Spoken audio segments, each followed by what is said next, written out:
Yeah.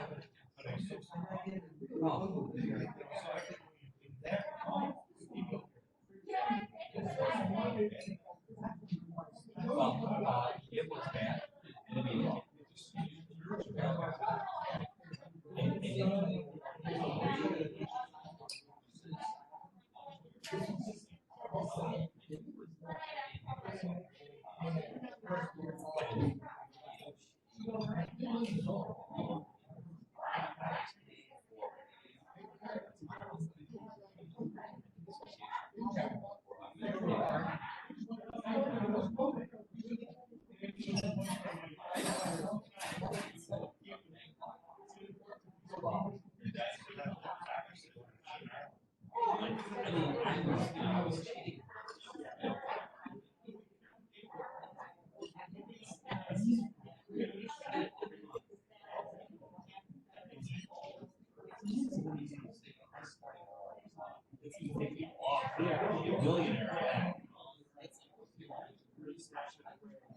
Yeah, little by little.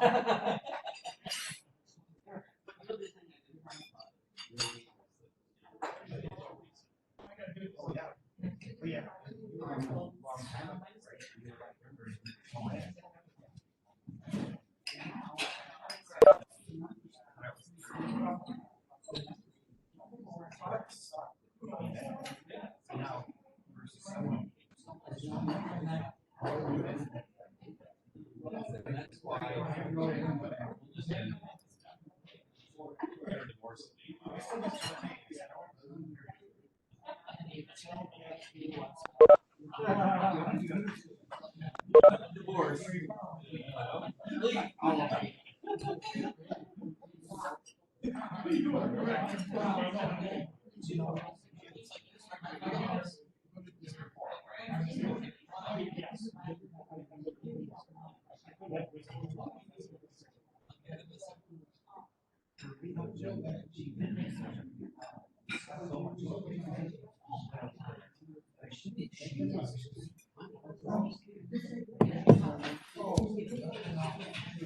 Hey, Brian. Nice to see you, bud.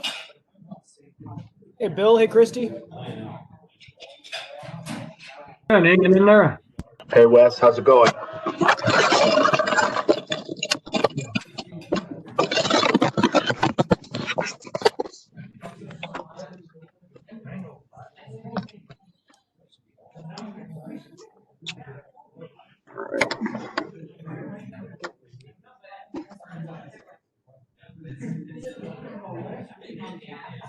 Oh, crud.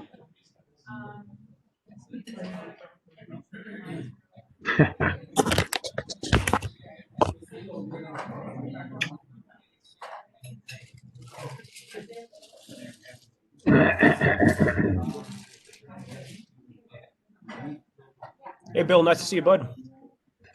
Good to see you too. I finally got my cast off my leg and able to move around a little better. Good to hear. Good to hear. Brian, how's things at the Village of Schaumburg right now? Doing good? Yeah, we're swimming. We just keep paddling away. Hope things get better. Yeah. Sure, everything is just a million times harder for you now. Yeah, it's we still have a lot of good people here, and I think everybody's working real hard. But the economic situation's a lot different than it was 6 months ago. That's for sure. Yeah. Hey, Brian, Mimi says hi. Hey, Bill, tell Mimi I said hello. Thank you. We miss her on Business Development Commission. How's it going, Richard? Do you want to try right now to share your screen and just see if we can get that working? Sure, I'll give it a shot. I'm assuming you can hear me, right? Yes, sir. Okay, good. So, yep, that's it, and shut There it we down. go. Perfect. Oops. All right, how do I shut it down? False alarm.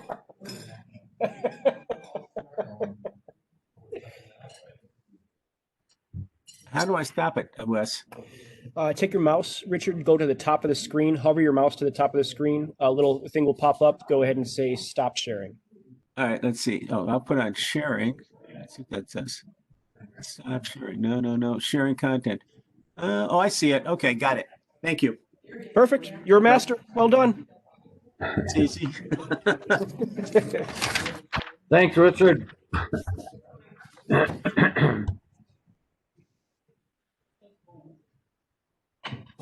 Going to get started in about 3 minutes, all right?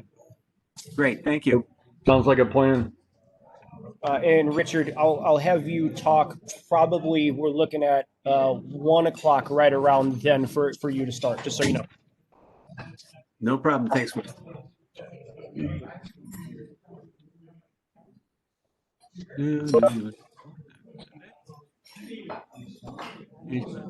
Background now.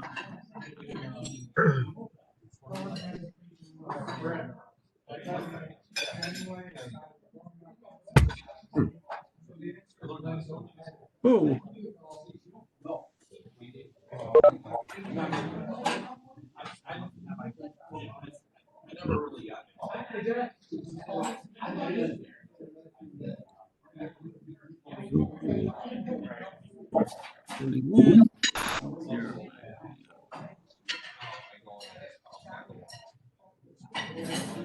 Hey, Barry, how you doing?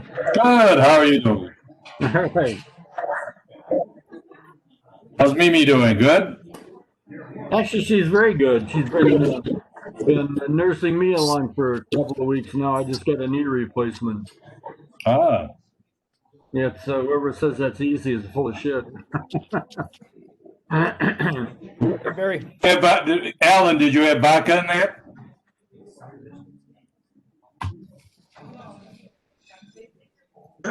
No, I'm not a vodka guy.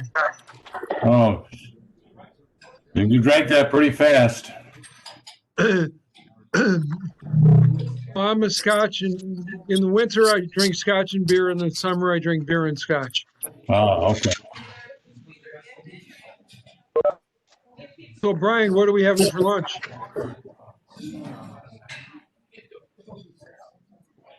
Sandwich.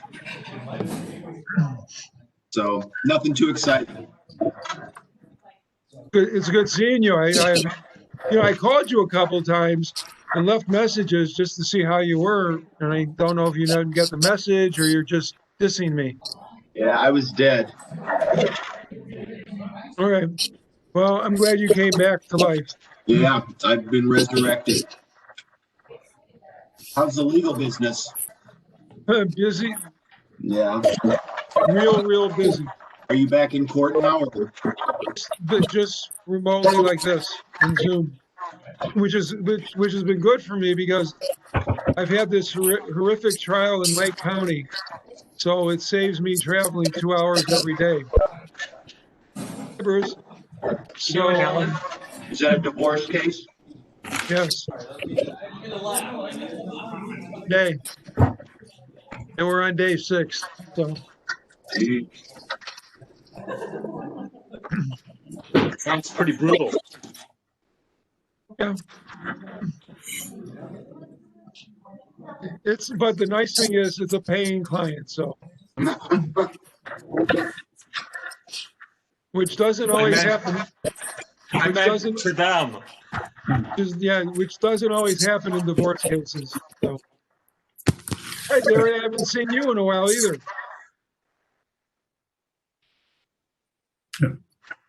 Barry, hello. Yeah. We still haven't.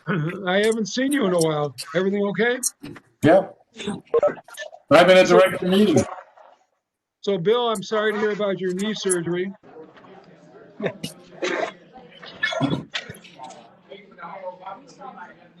All right, guys, we're gonna go ahead and get started if that's okay. Can't hear you, Bill. Mute everyone online. Sorry, Alan.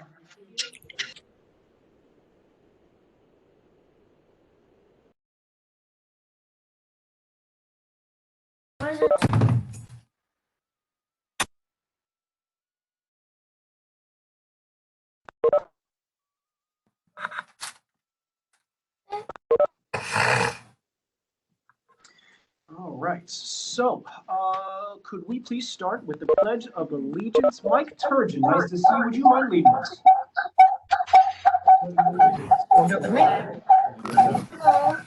Allegiance. Come on. I'll just do it in my chair. Do it over here by me.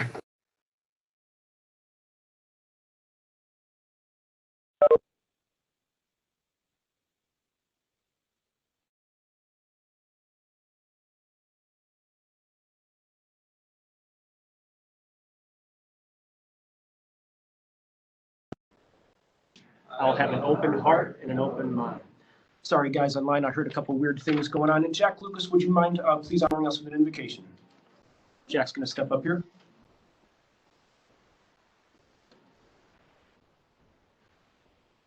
I could bow our heads. Dear God, we give thanks for this day and for the guests that are with us. We ask a blessing on the Rotarians here and around the world and the projects that they're involved with. We ask you to be with us this day. We ask this in your name. Amen. Thank you, everyone, for being here. I see we have a lively crowd joining us online today. Hi, Lauren. Hi, Jean. Hi, Eileen. What's up, Steve? Nice to see all you guys. Thank you for joining us. I am going to start the way that we always start today by introducing guests, and I see that we have a couple guests with us. Mike Erickson, would you mind introducing the guests at the table? Sure, we have Nicole Simone from GG for Energy. Ah, thank you for being here. And I'm looking to see online, we do have one guest who is our speaker today. I'll introduce our guest. That is Mr. Rick Rosen. Thanks for being here, Rick. Thank you. Rick, that's Rick joining us online up there, everyone sees. So I'm going to share my screen and share with you some good news stories that I found this week. And it's my opinion that you guys are going to enjoy this. So the first one that I found, can I ask how many people in here, are you a fan of horror movies? How many people watch horror movies in here? There's a few of you, not a lot of people like them, but as it turns out, and this was a study just done, a big academic study, that people who are fans of horror movies and the morbidly curious, as they call them, are more resilient, psychologically resilient during COVID times. Maybe it's all that preparation for the end of days and watching zombies take over everything. But if you're into horror movies, statistics show that you are doing better than most right now. So another really good one, a little bit COVID related, and this one has a little bit of a Chicago bend to it too. Guys, hey, got a meeting going on. Thank you. Hey, so in Peru, right when COVID hit, a Japanese tourist got stranded there when he was traveling to Central America. And he's been there ever since. So this guy's been stranded for like 8 months in Peru right now. And knowing that, the Peruvian government felt so bad for this guy that they opened up Machu Picchu just for him. So he's a single tourist. They open it up just for this guy. And what does he do when he's there? He takes a picture in a Chicago Bulls jersey. How cool is that, huh? Yeah. So cool for that. And this one, another great Chicago bend to this story. And this one may say something about our society as a whole. But imagine this. You're about to take the bar exam. Bar exam gets delayed. You're pregnant. It gets delayed till 2 weeks before your due date. You say, I'm going to take it anyway. All right, I'm going to plow through this and take the bar exam. Sorry, I heard something online here. So she's taking the bar exam. It's taken over 2 days, 2 4-hour tests or something like that. And right in the middle of this, the test, right before she got to take one of her breaks, she felt something. She said, I just powered through. I powered through the test. When I got up, I clearly my water had just broken in the middle of the test. And I don't know if you know about these online test taking things now, but they have like algorithms and you're sitting in front of the computer trying to take the test that don't let you look other places or they're going to say you're cheating and disqualify you. And then she knows that the next test that she can take is in like January and she's got a job that she's got to start. So she decides to plow through, and even though her water broke, she took it, and then got up to the break in the middle. She called her mom and her midwife. Both of them said, you have a couple of minutes before you, or a couple hours before you need to go to the hospital. So they said, go ahead and finish the test. So she finished the bar exam, got done with the bar exam, went to the kitchen, ate half a rotisserie chicken, got her husband, went to the hospital and delivered the baby. So I thought that was a pretty damn cool story. So that's a picture of her. She's from Chicago. She went to Loyola Law School. And for the lawyers in the room, what I think is really great is the shirt that the baby's wearing. It says mommy's co-counsel. Thought that was great. So the very bottom of the story, that's the question, like, did she pass? It says Hill hasn't received her bar exam results, but she already has a job lined up. She's going to pass. Tenacity like that, you got no doubt in a person like that. So I thought that was those are pretty cool stories worth sharing this week about some Hey, badass. Wes, So with Wes, that said, I'm looking for people. Anyone online? Anyone? Because I'm pretty happy. Go ahead, Holly. Holly's happy. I am very happy because I got to spend so much time outside in nature this week, and I hope everybody has a chance to do it because this is peak, and I can't get enough of the beautiful fall colors. It's been fabulous.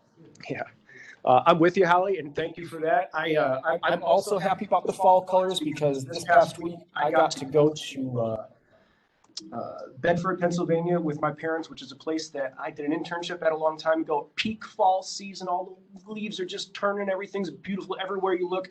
We got bored looking at all these leaves because you get so jaded. I'm looking over, my wife's on the phone and she's, I'm like, what are you doing? You can see for 10 miles and it's all these. It's beautiful. It was a great vacation. Thank you to my parents for taking us on that. So appreciate it. Anyone else happy out there? Go ahead, Eileen. I have $5 happy. Thanking Tom Ghosh for that wonderful video that he prepared for us from our event last week, Empty Hearts, or Empty Shoes, Empty Hearts. And also, I just sent everybody out a copy of the article from the Daily Herald. If for any reason you didn't see it last Saturday, it's great coverage about the event and the club, and just another way of keeping our name out there. So good things, and thank you again, Tom. Great job to you, Eileen, for putting that together. It looks like it was an incredible success. I really It really came together. It was great. And the Satellite Club, they are an amazing group of young people. They're wonderful to work with. They got a lot of energy behind them. That's for They sure. do. Looking to see any other hands. Anyone else happy with us online or in person? And if not, that's okay. I get it. Go ahead, Pat. Go ahead and unmute yourself. Another $5 for last Thursday night's victory. I wasn't at the meeting last Friday, so I wasn't able to do it. So as long as the Bears keep winning, I'm going to keep being happy. So that's great. We're filling our club coffers with Bears wins. That's just wonderful. And they're going to win again this Sunday. I don't know what's gotten into our Bears, but it's pretty fun to watch right now. Khalil Mack especially. What an absolute beast he is. All right, looking around, I'm not seeing anyone else happy.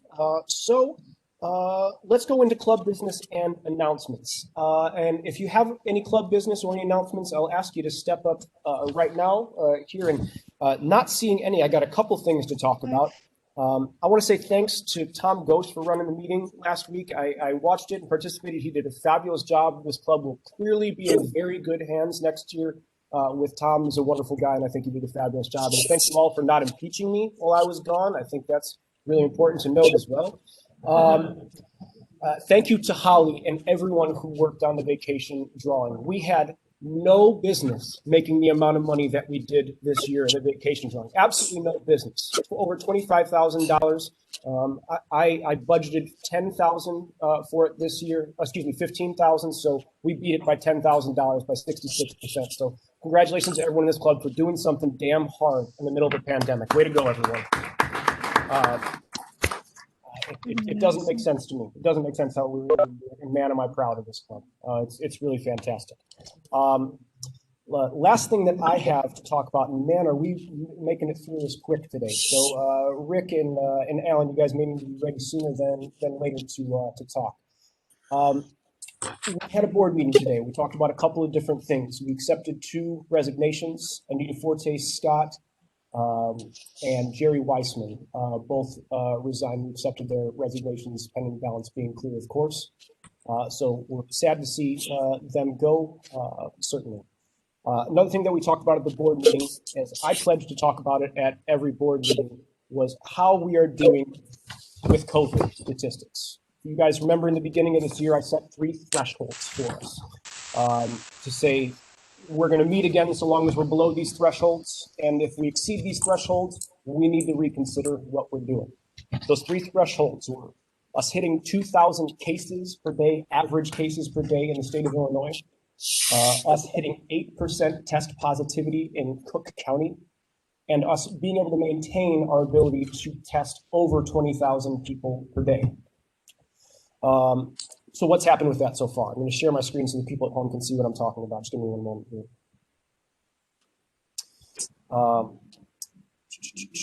So I get my statistics every single day from the Illinois Department of Public Health website at between 10 o'clock and 2 o'clock every day. They release the statistics of how we're doing, and I'm seeing it's taking absolutely forever to load, so I'll just talk about it.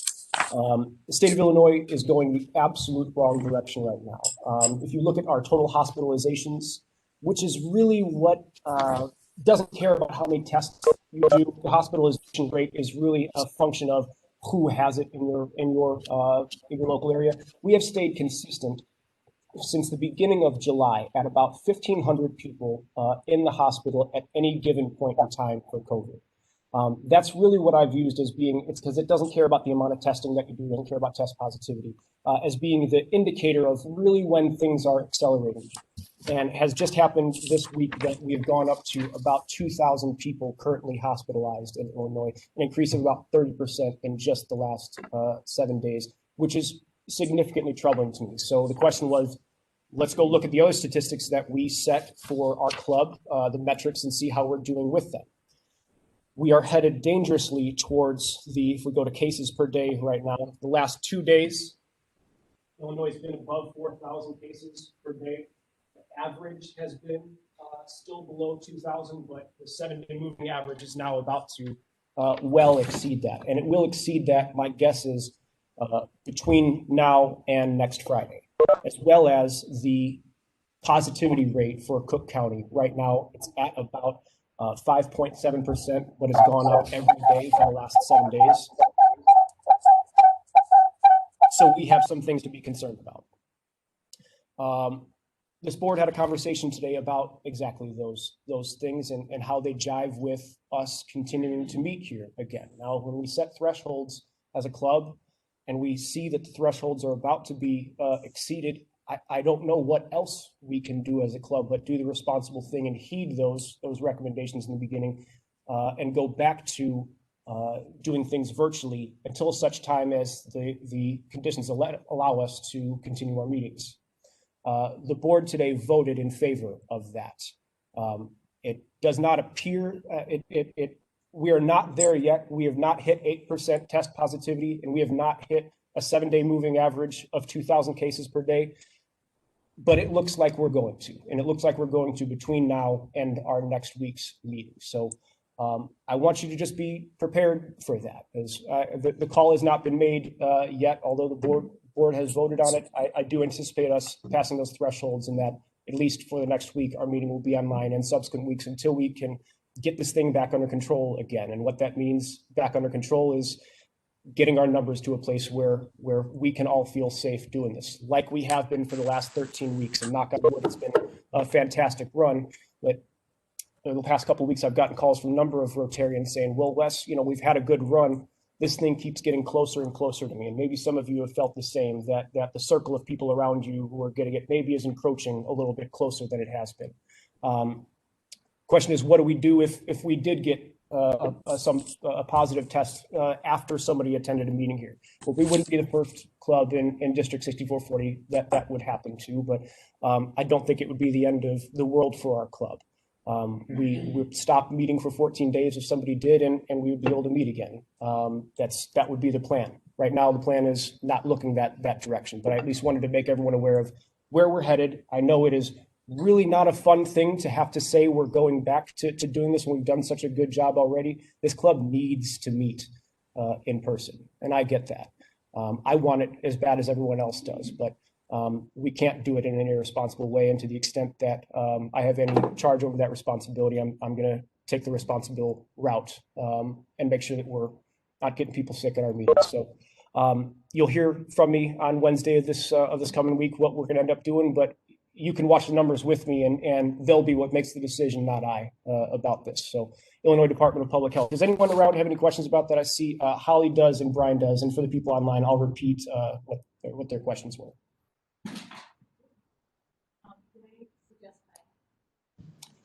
Sure. Holly has a suggestion that she'd like to make as well. Here's the camera and mic. So as Wes said, everybody loves to be together. And if we can't, I'm suggesting next week after the meeting, say at 1:30, everyone meet here in Chandler's in the parking lot, and we all bring something for the food pantry to do a little mini food drive and go on a 5-mile walk. So I don't know who's in it. I will certainly be here, and I think it would be a lot of fun.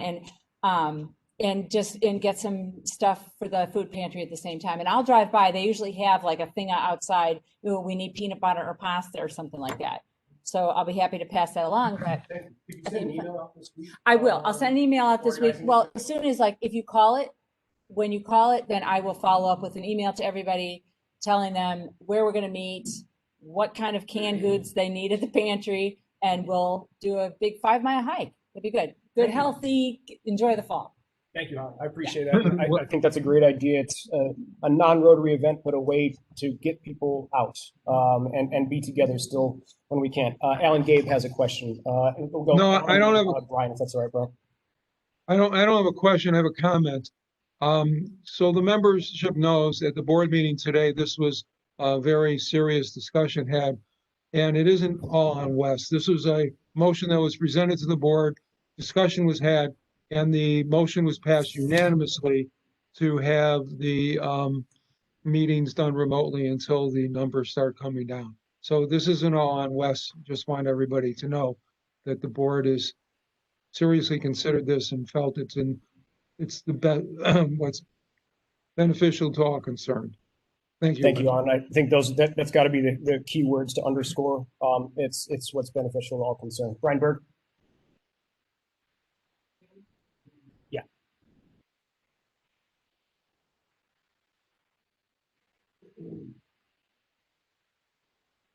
Chandler's needs to know today if we're not going to meet next week.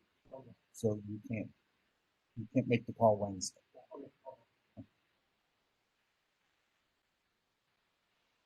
Thank you, Brian. That makes sense, and there are other people with stakes in this too. Chandler's is one of them. Thank you for reminding me of that. We've got to be fair to them. Thank you, Brian.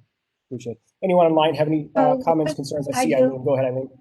I just sent out an email with a flyer today regarding our second annual POC craft sale that we were going to hold on the 30th at the club meeting, similar to what we did last year, where the women of Roll brought in all their handcrafted sewing, and they had holiday aprons and placemats and all kinds of things. I will go ahead and immediately let them know that we will not be holding that event. Is that correct? I would go ahead with that. Yes. Okay. All right, and then I'll just tell them stand by later in the year. If things, if we're meeting again, we'll invite them back. I anticipate us opening back up and meeting again in the not distant future. We did a great job as a state curtailing this the first time that it happened. I anticipate us doing the same this time. Go ahead, Mary Jo.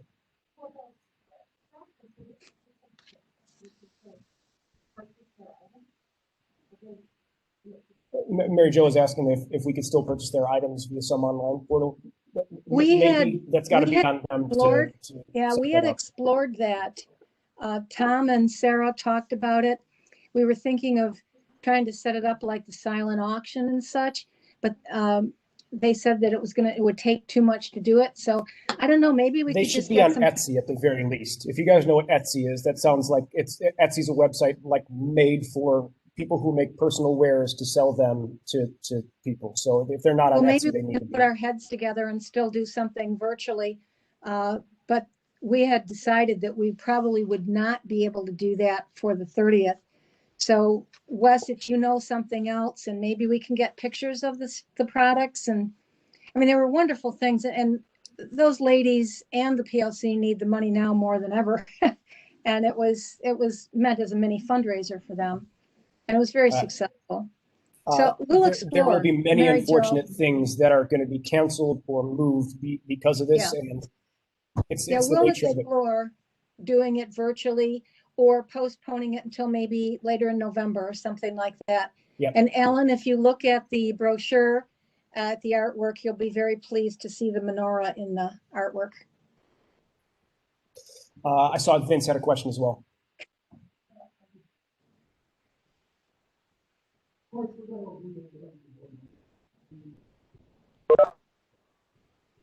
You want to say something, make a point, come here so I can hear you. I would say that maybe what we should take a look at. Because first of all, I don't have any faith in these numbers. I'm sure a lot of people will go.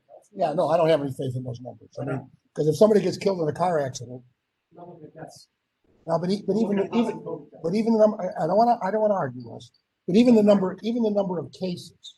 You know, when you guys decided that 2,000 cases was the threshold, they were testing 25 or 30,000 people a day. Now they're testing 70 and 80,000 people a day. So I think that ought to be part of the consideration.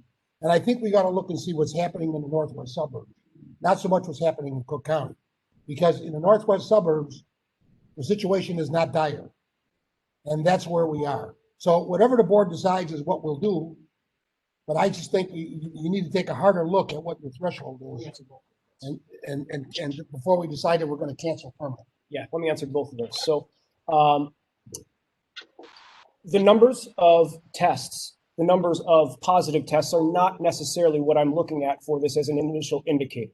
As I said, it's the number of people who are currently in hospital, which doesn't care about the number of tests you do. The number, and that's an unfudgeable number, Vince, when you you asked me to get more granular then, all right? What's going on in northwest suburbs? They don't keep northwest suburban statistics. They keep county by county statistics. It's as granular as we can possibly get with it. It's the best indicator that we have. And when we set this thing up, we were at 4% test positivity in the state of Illinois, which was great. We're heading up to 8. That's double. I get that we've increased our testing capacity. That's all great too. But none of that accounts, Vince, for the increase by 33% in the number of people currently hospitalized for it.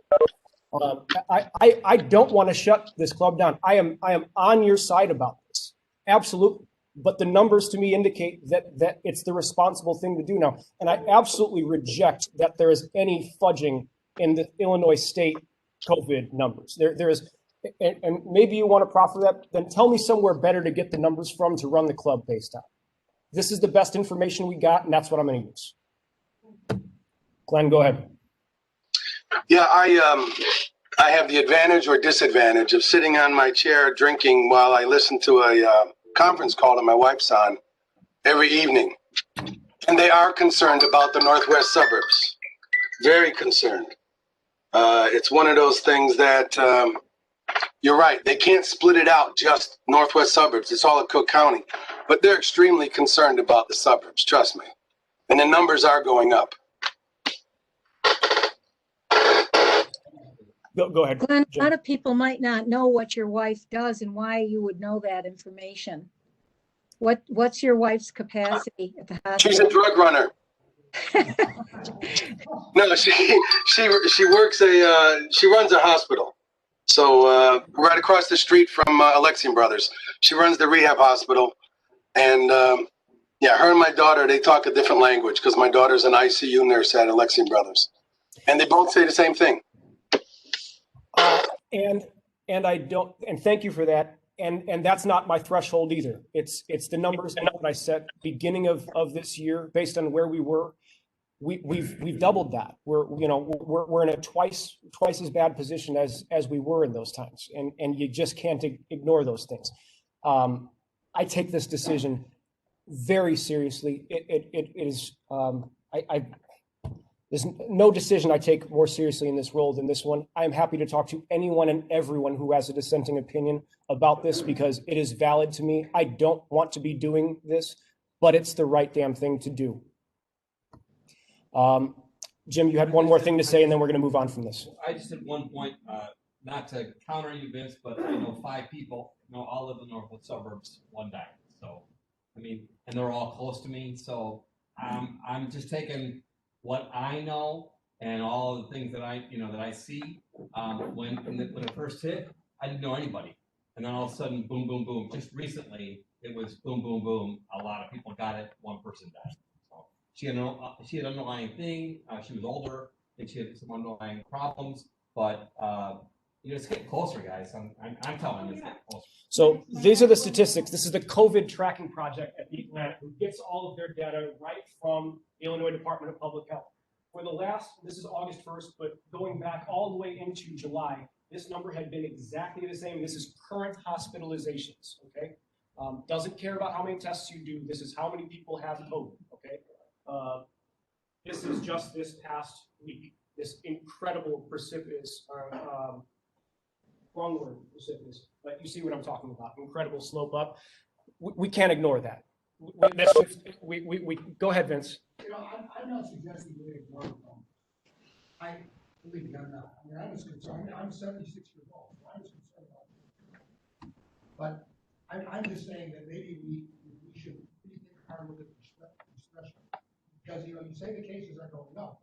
The positivity rate is going up because they're testing more people.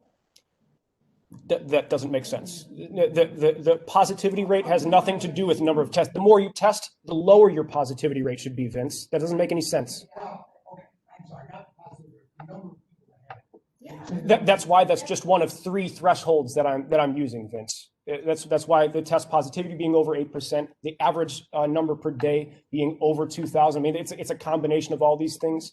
And go ahead, Gary.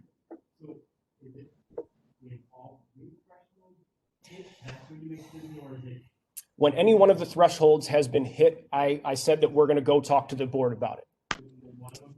If any one of those are hit, it's time to start reconsidering things. That's exactly what happened. And we didn't hit that threshold yet of 2,000 per day, but we can clearly see it's going to happen. Knowing that it's clearly going to happen, it would be irresponsible for me to not bring this up to the board and talk about the fact that I do predict that we are going to pass that and not have this discussion on Wednesday of this week before we're supposed to have a meeting all together. Now's the time to do it with everyone. I don't take it lightly, boys. This stinks. But what we can't do is say, we set thresholds in the beginning of the year. Now that we're close to them, let's think about it again. I don't know if those thresholds were right. No, you set a threshold for a reason. And I had clear logic in the numbers and why I presented them and why I set those thresholds the way they were. We would have to get worse by double in any one of the directions that we were currently at. Jump from 4% positivity to 8% like we're about to, jump from 1,000 cases a day to 2,000 like we're about to. We can't go changing the rules just because we don't like it right now. And I've thought about this hard, Vince. It's not fun. I don't take it lightly. We got a fine master to get to, and we have, let's you and me talk about this offline.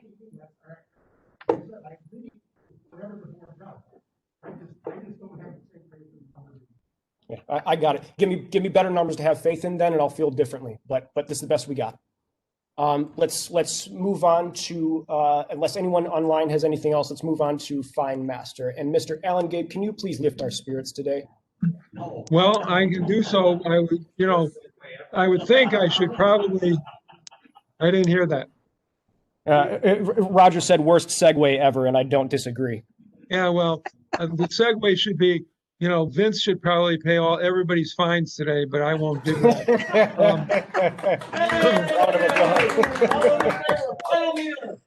One of the things that we also talked about at the board today is that the holiday party and the cocktail event are also going to be canceled. So, moving on from there, Brian Townsend, I saw you, but you've disappeared. So somebody tell Brian that I'm fining him $5 because he's never around. I want to give out kudos to Bill Kelly, and I'm giving Bill Kelly a pass today.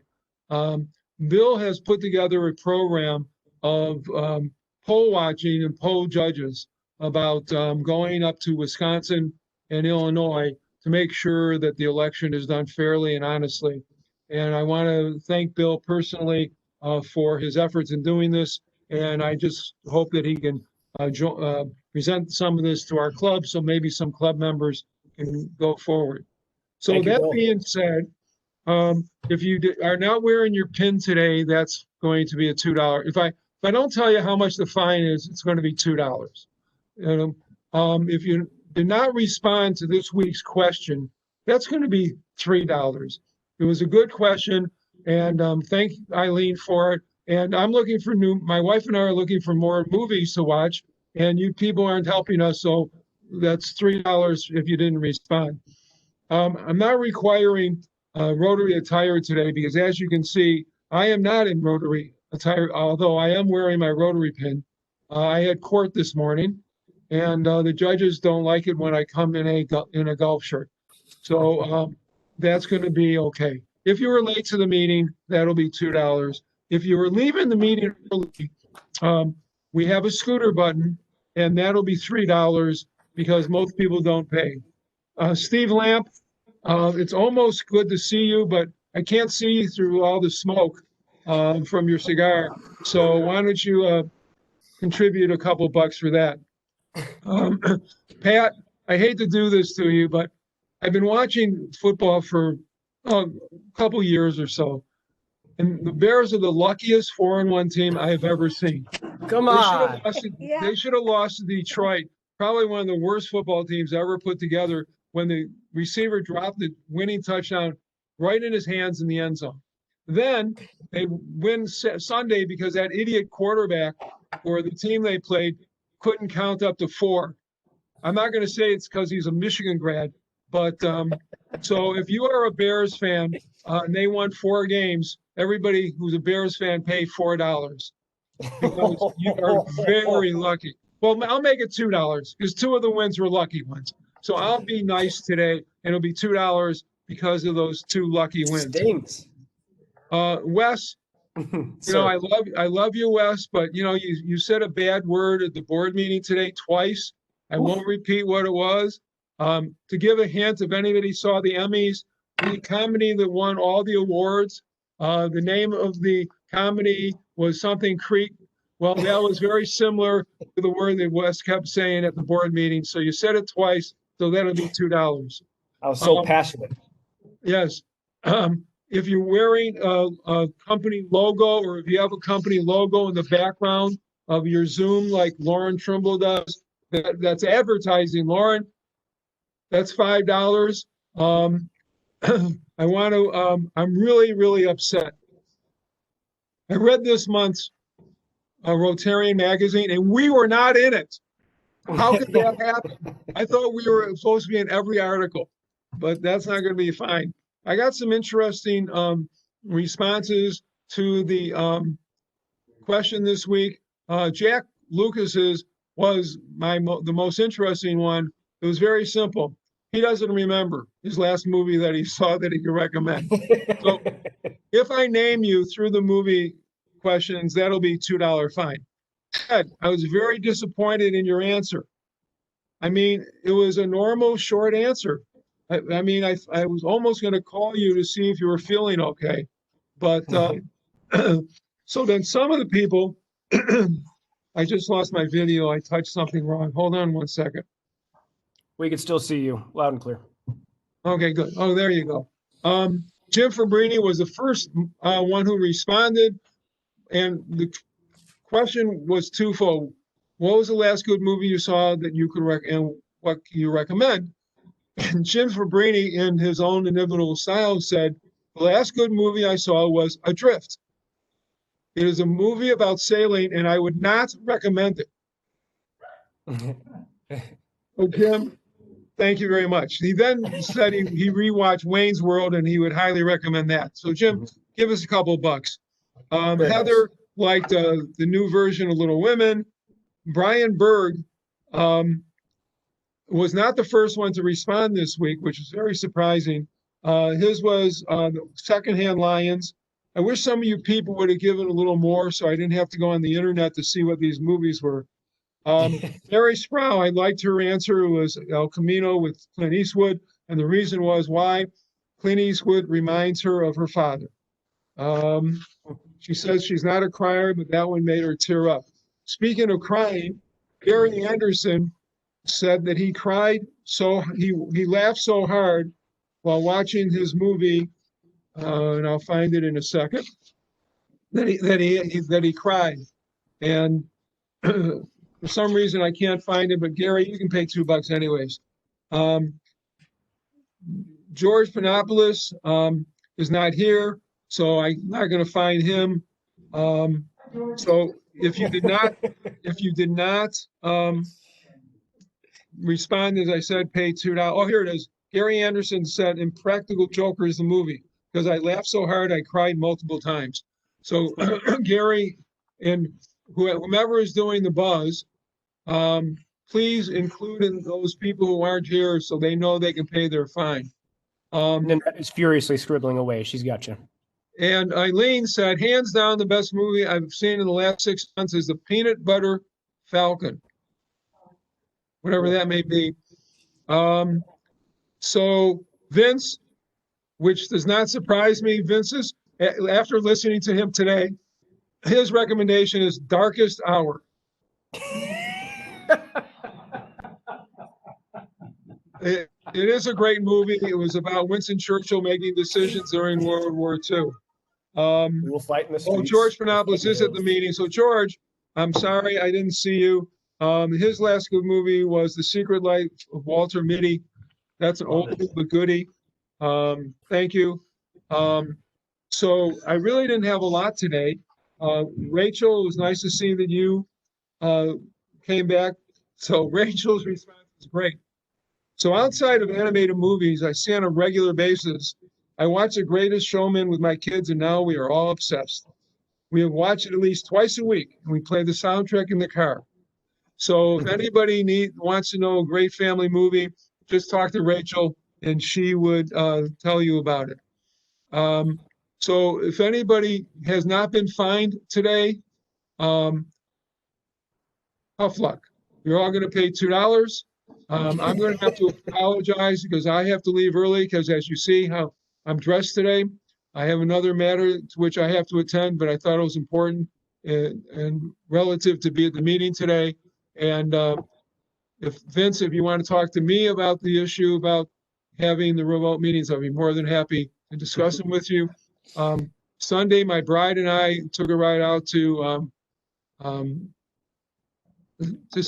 National Park. To Starved Rock, yes.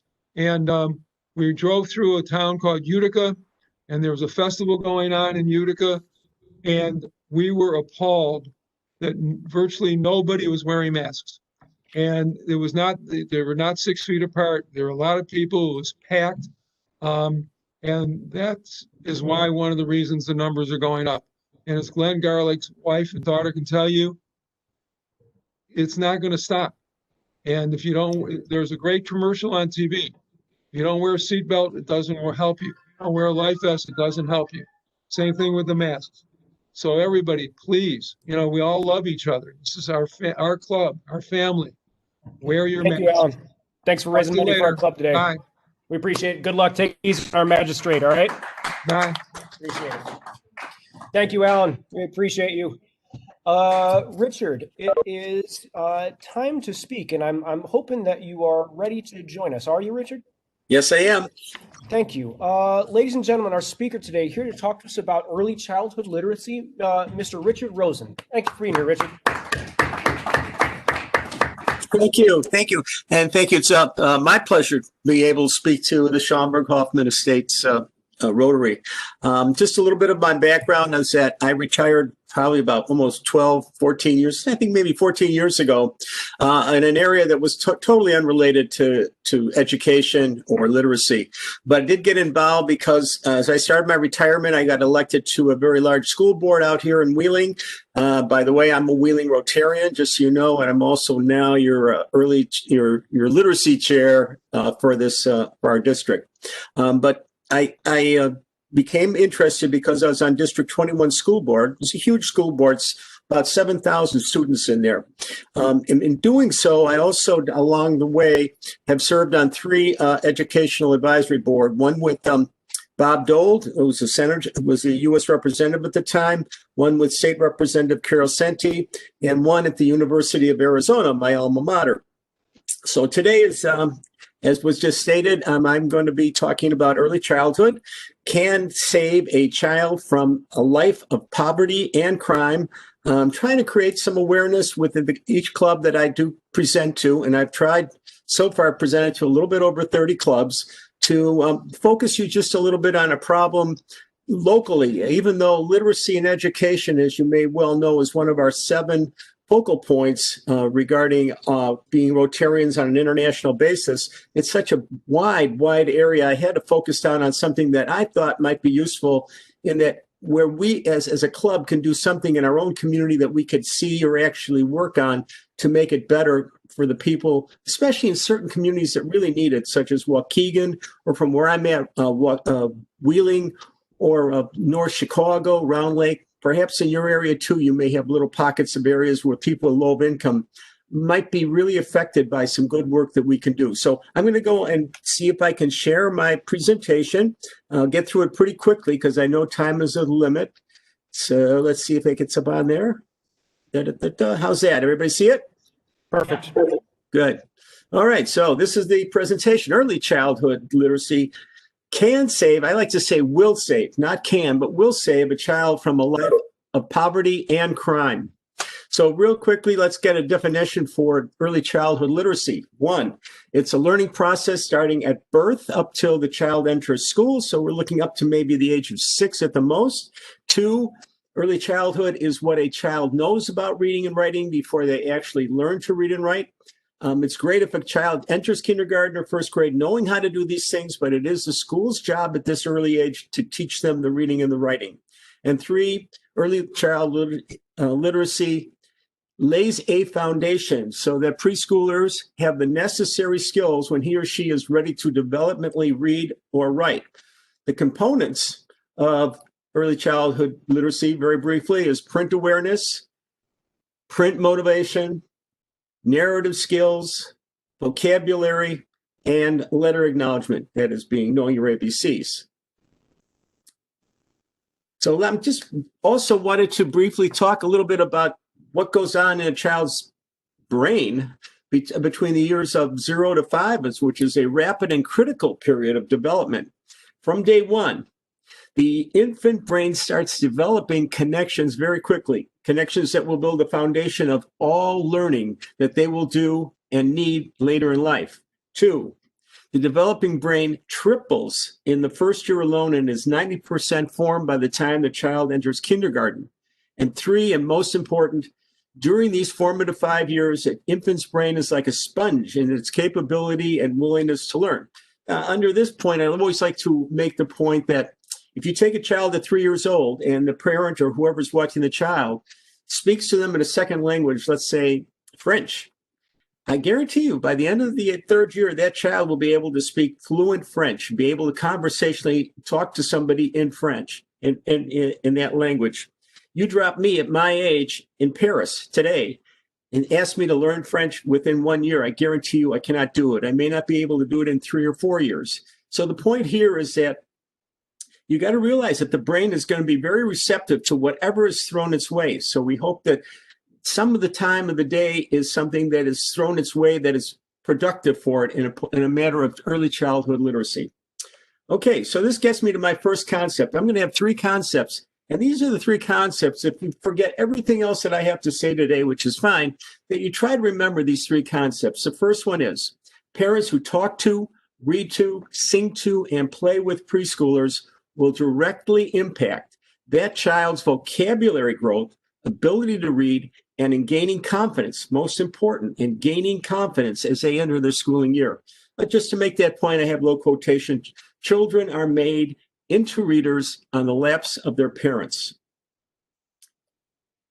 Now, here are some statistics which show why we need an improvement in early childhood literacy skills. 1, In the United States, 37% of all kindergarten-age children grow up without the necessary early childhood literacy skills. Now, that's for everybody, no matter, doesn't mean just low income. But of course, this percentage is much higher for children in low-income families.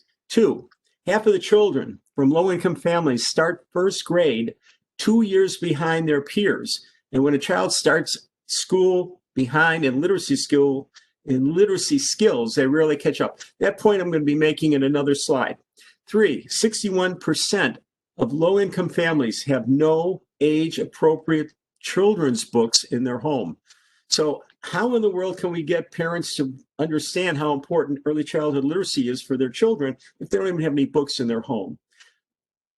4, by the time at 5 years old, the average child from a low-income family recognizes only 9 letters in the alphabet. Compare that to 22 letters a child from a middle-class family. 5, I guess I'm on here. Across the nation, 48% children between the ages of 5 and birth are read to every day. This percentage is much lower among lower-income families. Now, this last one is I find really interesting. The average child from a professional family hears 215,000 words per week. Drop down to a family receiving welfare benefits, and that's down to 62,000 words per week. Now, so I did the math on that. By the time that child hits 3 years old, the child from the welfare benefit family will hear 20 million less words, 20 million less words than the child from a professional family, and 10 million less words than a child from a working class family.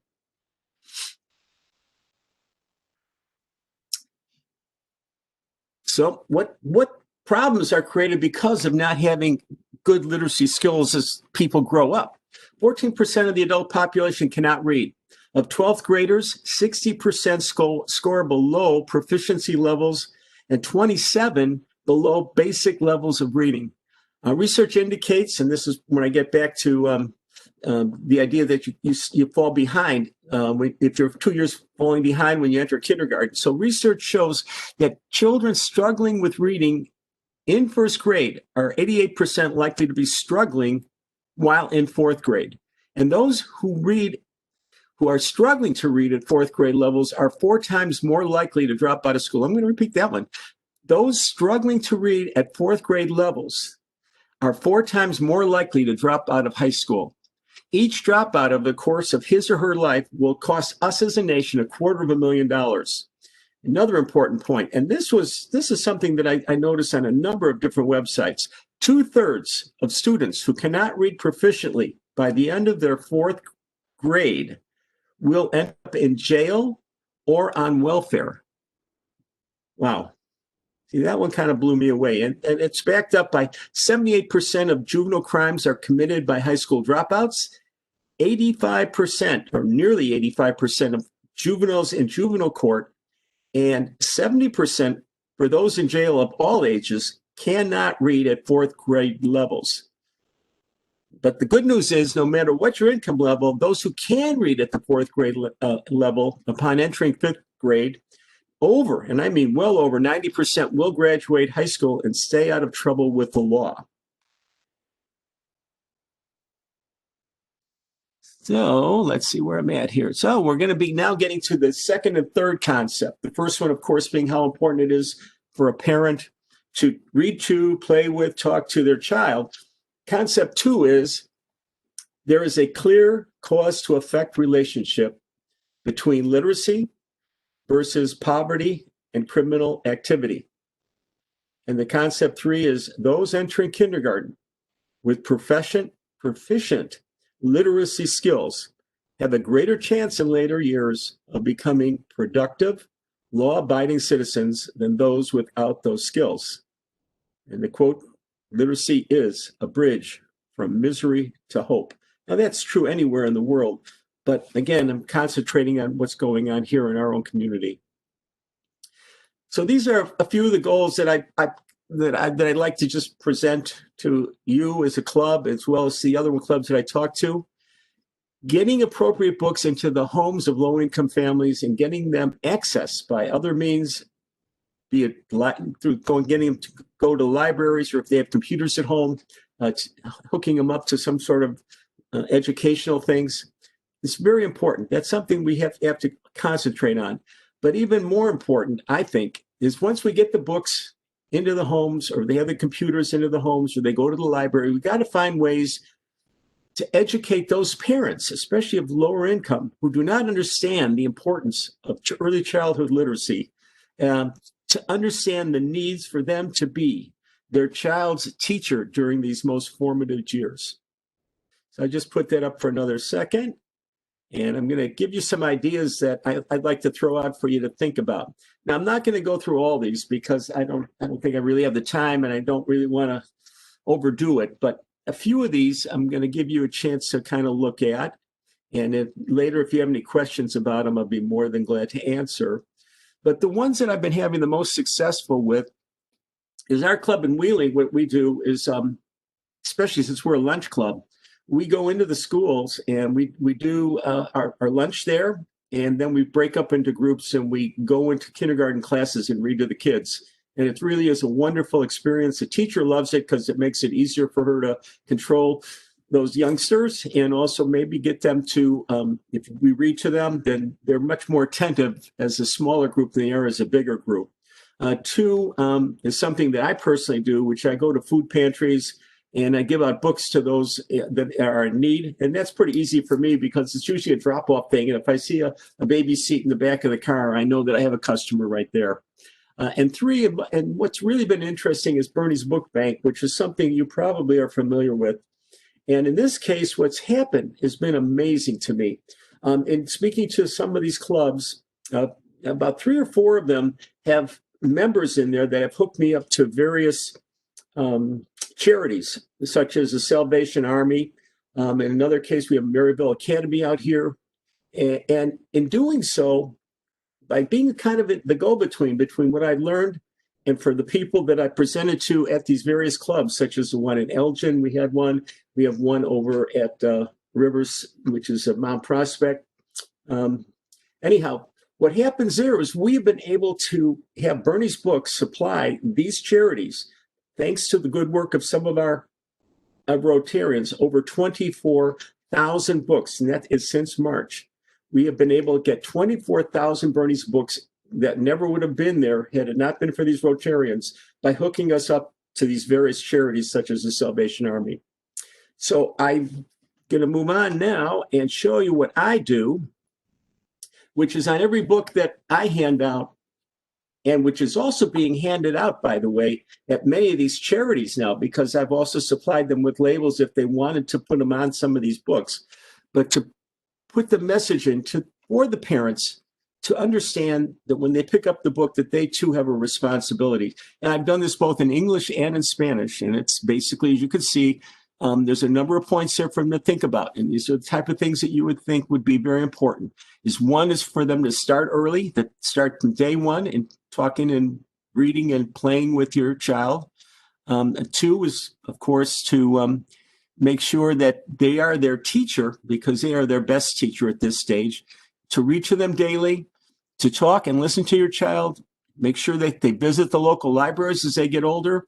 And most importantly, your preschooler needs to be prepared and confident when entering kindergarten in order to succeed later in life. So just as things that, as I say, I can hope you would focus on would be that early childhood literacy can save a child from a life of poverty and crime.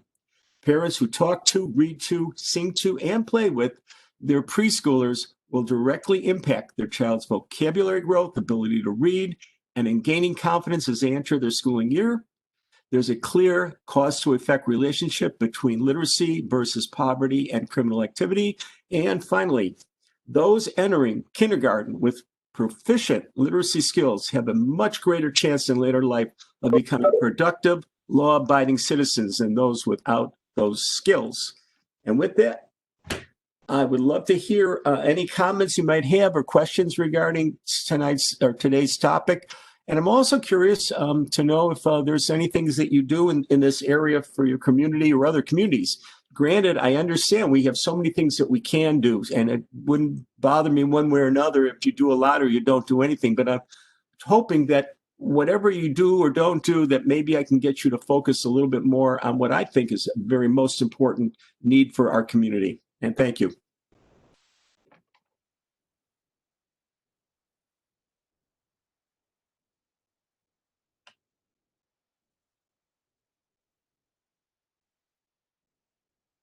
A question from our audience, Rich, is where do you get the books that you give away?